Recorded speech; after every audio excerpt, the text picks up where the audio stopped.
दोस्तों, Sariska tiger reserve जाने के लिए 2 रास्ते हैं।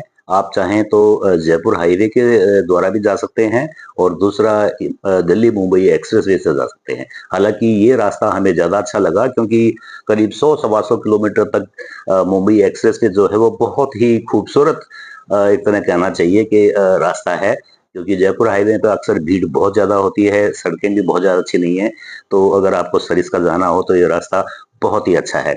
जैसा कि हमने बताया था दिल्ली मुंबई एक्सप्रेसवे करीब 1350 किलोमीटर लंबा है, जिससे मुंबई जाने का रास्ता करीब 12 घंटे का रह जाता है। ये हाईवे 4 लेन्स में दोनों तरफ 4-4 लेन्स हैं और 4 लेन का ही बीच में डिवाइडर है जिससे कि फ्यूचर में कभी एक्सपेंशन करना हो तो। और डिवाइडर में आप देख रहे हैं बहुत ही खूबसूरत बोगनवेलिया के फूल खिले हुए हैं। यहाँ हम आपको बता दें कि 4 लेन्स में जो सबसे बाईं तरफ लेन है वो उसमें उसकी स्पीड है 80 किलोमीटर और दूसरी 100 किलोमीटर और बाकी के 2 लेन्स हैं वो 120 किलोमीटर की उसमें स्पीड लिमिट है। अब 120 की स्पीड लिमिट तो है लेकिन इसका मतलब ये नहीं कि आप इतना तेज चलें ही चलें। स्पीड के नाम पर हमें एक कहानी याद आ गई। एक बार एक ताऊ ने 70 साल की उम्र में मारुति खरीद ली और एक्सप्रेस वे पर आकर दौड़ानी शुरू कर दी। तभी उसने देखा कि एक पुलिस वाला उसका पीछा कर रहा है। उसने और ज्यादा तेज गाड़ी कर दी। अंत में पुलिस वाले ने गाड़ी ओवरटेक करके रोका और उसके पास आकर कहा ताऊ चालान कटेगा, इतना तेज गाड़ी चला रहे थे। अगर आप मुझे एक ऐसा कारण बता दें जो मैंने आज तक कभी नहीं सुना हो तो मैं चालान काटने आपका चालान बच जाएगा। ताऊ ने थोड़ी देर सोचा और बोला भाई 3 साल पहले मेरी घरवाली एक पुलिस वाले के साथ भाग गई थी। मैंने सोचा तू उसे वापस करने आ रहा है। अब पुलिस वाले ने सोचा उसे सलाम ठोका, कहा ताऊ राम राम, जाओ तेरा चालान आज बच गया। लेकिन दोस्तों वो तो ताऊ था, बच गया, लेकिन आप तो यंग हैं, जवान हैं। आपको आपका देखा बचना मुश्किल हो जाएगा पुलिस से अगर आपने स्पीड लिमिट को क्रॉस किया। वैसे भी कहते हैं सावधानी हटी दुर्घटना घटी, जल्दी से देर भली।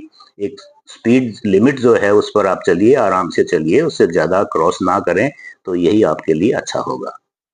चलिए हम अब पहुंच गए हैं दूसरे टोल पर। पहला टोल जो था वो शुरू में ही जहां से लोनी रोड से लेफ्ट को मुड़ते हैं वहां पर था। करीब सवा सौ रुपए का लगता है। वैसे इस पूरे रास्ते आपको करीब 400 से 500 रुपए टोल देना पड़ेगा। ये दूसरा टोल है।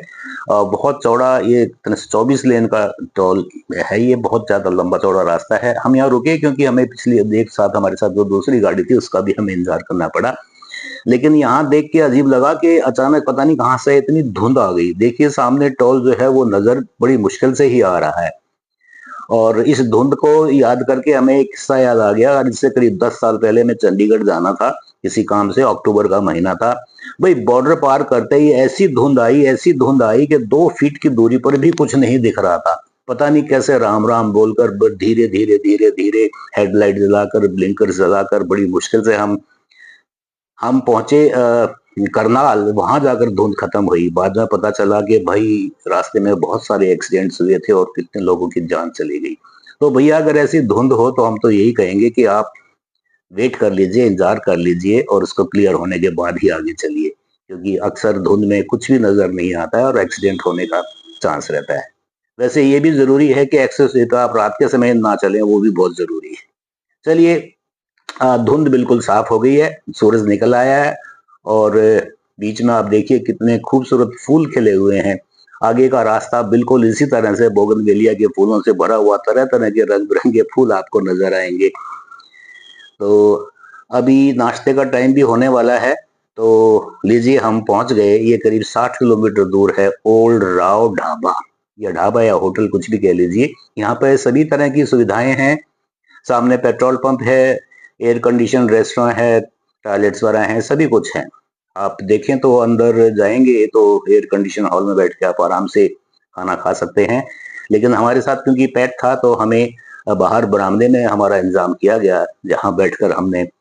और मैं आपको बता दूं कि यहाँ का जो पराठा था, तंदूरी पराठा, भाई क्या लाजवाब था, बिल्कुल दही के साथ और ढेर सारा मक्खन, बिल्कुल ताजा सफेद मक्खन के साथ खाकर तो आनंद आ गया। आप जीटी जीटी रोड के ढाबों को भूल जाएंगे। एक बार आके जरूर जरूर यहाँ पे खा कर। एनीवे देखिए खाना पूरा हो गया।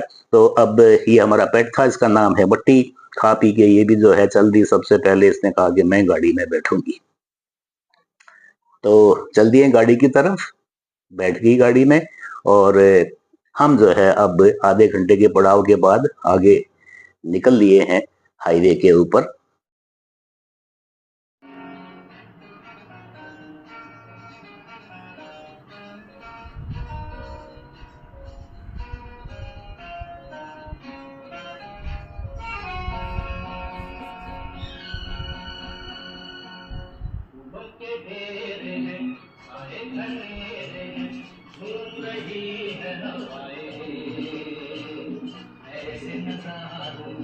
खिलती बहारों में प्यार मिले तो रुक जाए, फूलों के ढेर